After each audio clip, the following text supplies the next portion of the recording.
I'm gonna be king of the Marines?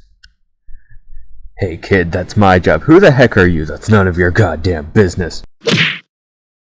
Alright, hello everybody. Welcome to today's video, and it's an anime theory. Now, what if Luffy became a Marine is actually a fairly common what-if scenario here on the YouTubes and the internets. But you see, there's this one YouTuber who I like a lot. In fact, he was kind of the guy who kind of inspired me to start doing YouTube in the first place, Teching 101. To do after that is just crunch your body. Ah! Oh God, it's hurting! Ah!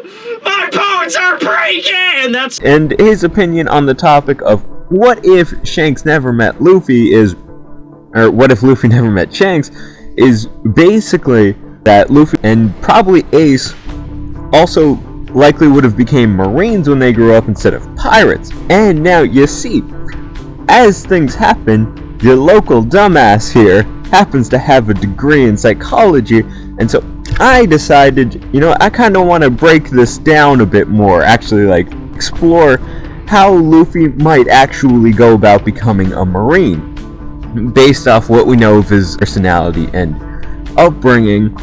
How would Luffy's life have been different if he didn't meet Shanks, and could that possibly lead him to becoming a Marine?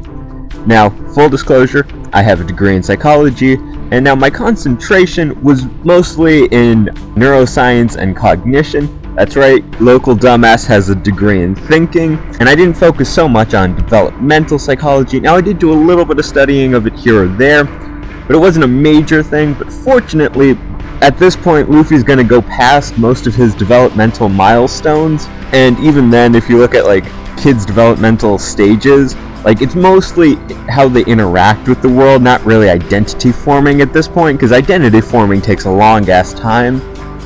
And I will admit that without that incredible influence from Shanks, he will have less drive to become a pirate. I'll admit that. He also won't have that face scar he gave himself in the first chapter, because remember, he stabbed himself in the face to impress Shanks as a child. I'm not kidding. That's how he got the scar. You what?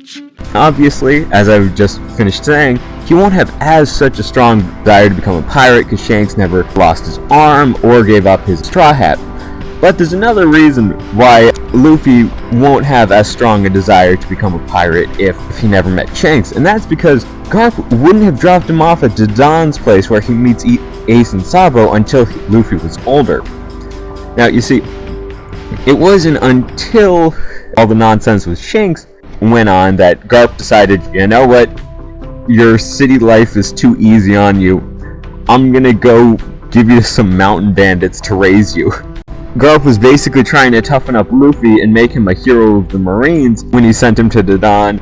Yeah, and so Luffy probably would have stuck around in Windmill Village for a couple more years had he not met Shanks, and so his interactions with Ace and Sabo probably would have been a bit different. Now, Luffy has always kind of been a bit of a lonely guy and always really wanted to make friends, and in fact, when we see villagers gather in Windmill Village, we don't really see a lot of people Luffy's age there, so he probably still would have been attracted to Ace the same way that he was in the anime, albeit he would have been a little bit older, maybe a little bit calmer. It's really kind of hard to tell, because Luffy, his personality hasn't changed a whole lot since he was a kid. So now, as I mentioned before, we're past any developmental milestones when discussing Luffy's desire to become a pirate, because he's mostly 7, and like I said, most developmental milestones are how you interact with the world around you, maybe other people, maybe objects.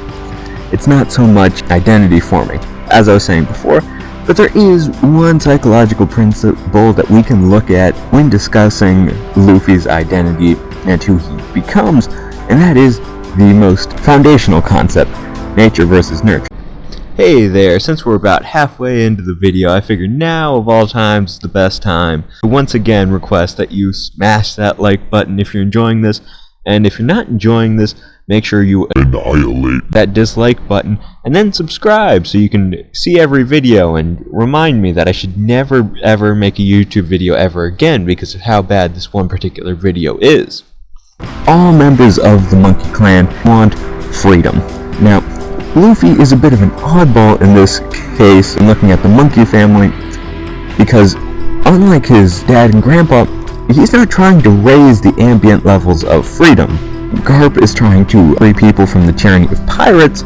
Dragon is trying to free people from the tyranny of the Tenryubito. Dragon sees pirates as the lesser of two evils, whereas Garp sees celestial dragons, the Tenryubito, as lesser of two evils. But Luffy, on the other hand, is a little bit different. I mean, just look at how he describes what a hero is. 例えば、肉があるだろ？海賊は肉で宴をやるけど、ヒーローは肉を人に分け与えるやつのことだ。俺は肉を食いたい! Yeah, so right off the bat, Luffy is a lot more selfish than Garp and Dragon. Unlike them, he's not trying to raise anybody's ambient levels of freedom except his own and his friends. His freedom is very self-centered, and I was thinking about this, trying to figure out where this comes from, and I'm gonna say it's Ace and Sabo who put this in him. I don't think it was Shanks, because it couldn't have been more than a year that Shanks and Luffy hung out together. Now, a year is still a pretty long time, especially at age 6 or 7 when Luffy met him. So it's not surprising to me that this had like a lasting effect on Luffy's life. But now you see, Sabo and Ace had a far greater impact on Luffy's life and his identity than Shanks did because, well, they were around him longer and they had a lot more time to shape his life. Ace and Sabo, they didn't need Shanks to want to become pirates. They just wanted to become pirates, Sabo so he could free himself from his parents, and Ace also to free himself from his parents, well, from Roger's legacy. He wanted to become a pirate even greater than Roger. Listen! I'm the man who became of the pirates! And to basically gain freedom from his status as the son of the king of the pirates. So yeah, it was the great desire for freedom that Ace and Sabo had, like for their own personal freedom, that changed Luffy from wanting to potentially have like the greatest ambient freedom like Garp would have wanted him to and go off and become a marine or a revolutionary like his dad.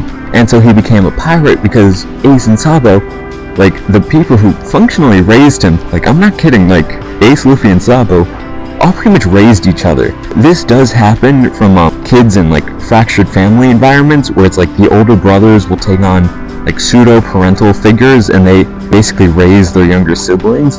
So Garp, he may have been a distant father figure, which is to say a father figure, but like the actual people who were doing the legwork to raise Luffy were like Ace and Sabo. Like even to Dawn, when they would occasionally be around, was like a functional mother figure. But still, like, they didn't really listen to her, which is to say, she was a mother figure. But yeah, like, it was Ace and Sabo who raised Luffy, and it was their own selfish desires to be pirates that really continue his desire to really be a pirate. Had Luffy not met Shanks, he probably would have wanted to become an adventurer, much like the Nox crew. Go around, grab friends, and then just go on crazy adventures, not necessarily sail beneath the black flag of Jolly Roger. But it was Ace and Sabo who really led him down the life of piracy. Like, had they not been around and influenced Luffy's decision, yeah, sure, Luffy probably would have gone off and become a marine, or at worst, a revolutionary. He probably would have continued on with the monkey family's nature of wanting to increase the ambient freedom of people of the world of One Piece. But because Ace and Sabo are such selfish bastards, they didn't go off and do that. So yeah, had Luffy not met Shanks, I don't believe he ever would have joined the Marines, because Ace and Sabo would have nurtured him into being a more selfish person who wants his own self-centered freedom, as opposed to ambient freedom like his nature would have lent to. But yeah, that's my opinion on it. I'd love to hear your opinions down in the comments section below, and see you guys all later.